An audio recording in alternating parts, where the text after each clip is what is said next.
I watch a lot of TV, a lot of news.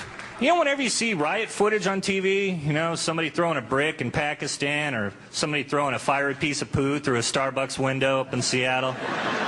You ever see anybody throw anything underhand? So I think it just takes all the aggression out of the act. You'd never see anybody go, "F the government."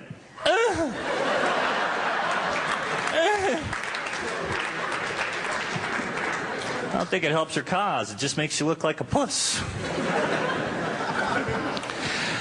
I get so freaked out with terrorism and, you know, the suicide squads and stuff like that. It's always scared me. It's always frightened me. And the thing that pisses me off is we don't have guys that'll do that on our side. We don't have guys that will do that for Uncle Sam. We don't have suicide squads. We don't have guys that will, you know, put dynamite onto a van and drive into a Taliban church picnic pie eating contest. Take everybody out. I think if we wanted to, just set up like a government-run suicide hotline number. Get kids calling all hours of the night, depressed. I hate my mom, I hate my life, I'm gonna kill myself. Hey, that's really too bad. You want to drive a stick shift?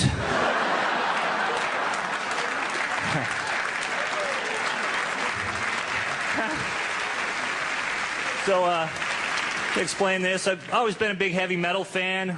Loved heavy metal my whole life. And I remember actually being 15 and, you know, being around all my friends and writing stuff on my folder like this, going, dudes, I'm going to love metal forever. Heavy metal till I'm 60. Iron Maiden, Slayer, Metallica till I'm 60. I'm like 35 now. I think I'm going to give it one more year. And then call it a night. It's starting to get sad. You know, because I can't go to concerts anymore because it's all 15-year-old kids at the concerts, you know, and I'm the creepy old guy over in the corner giving them the willies. They all think I'm going to try to lure them into my van. So I mentioned, well, clearly I'm a bit of a dork, and I guess I didn't have to mention that, but hey, I don't want that to be the biggest thing I get all night, admitting I'm a dork. But, you know, I got a little grief in high school and junior high. I got picked on a bunch. I had one factor leading to me really getting picked on was I had mom's boyfriends, you know, and this one guy, I wanted to get cool shoes. It was 7th grade, and I wanted to get Pumas and Nikes for PE like all the other kids. And my mom's boyfriend takes me to Kmart, you know, to get the cheap-ass shoes that they have there. And, you know, and he's like, hey, they look like Adidas. And I'm like, there's an extra stripe, you This is a true story. I still have all this nerd rage, you know? I still have all this stuff to deal with. I still hate jocks, and I'm like 35, and I don't even know any jocks. I have all this aggression still. It's totally true. I was pulling into work one morning and in L.A., and there's no place to park, so I had to park on the street. And there was no spaces open. There was a kid's mattress laying in the street. And so I was like, screw it. I didn't even get out and move it. I just parked over it. Went, parallel parked. Go into work. I come out 8 hours later, get in my car, drive around the corner. There's this gym right there. I'm driving by the gym, and these two dudes are coming out of the gym, total jocks. And they look at me, and they're like, and they start pointing and laughing. You know, like, get a load of this guy. And then all this nerd rage just came flying back. Just had this huge nerd flashback, and I flip out, and I lose my shit. I'm just like, F you! What are you looking at? What are you looking at? Because I wear glasses? I have a vision problem. F you, you jock. I hate you. And,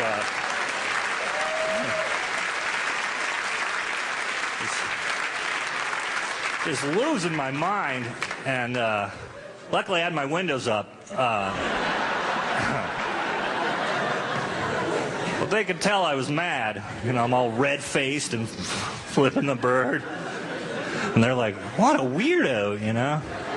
That's totally true. So I go past them and I get to the next block, and there's a construction site there. There's a couple construction workers standing out front. One guy looks at me, you know, and goes to his buddy. I get a load of this guy, and then I lose it again. I'm like, oh, bring it on. You guys used to be jocks, and now you have to build stuff. F*** you.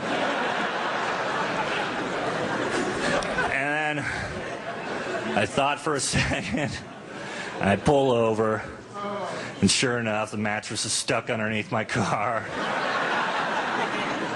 I'd been dragging it for 2 blocks. Yeah, the wood part was all torn to shit. It's like a 2-block trail behind my car. One of the construction workers actually helps me pull it out from underneath my car. He was super cool, and I felt like such a douche.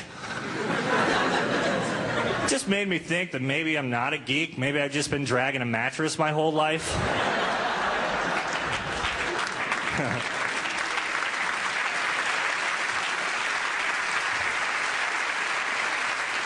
Nah, you're right. I'm a geek.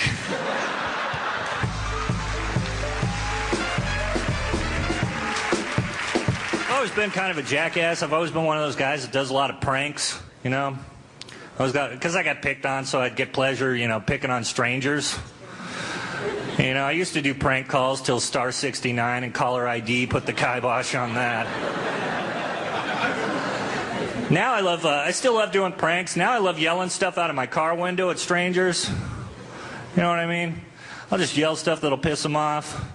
Like last year when the Star Wars prequel came out, when Episode 1 came out in L.A., nerds were lined up for days. And being a nerd, I know how to piss nerds off. I know what gets to them. They hate it when you get their obsession wrong, you know?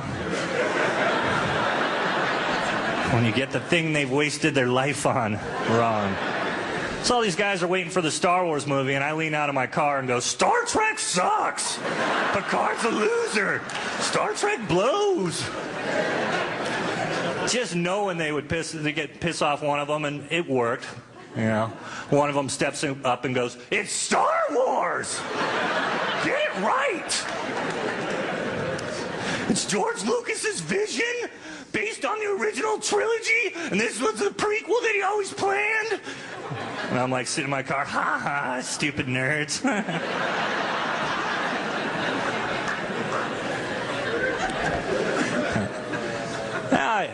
I still love yelling stuff out of my car, and now what I'll do is I'll yell something that people can't get mad at me for, because I can't fight.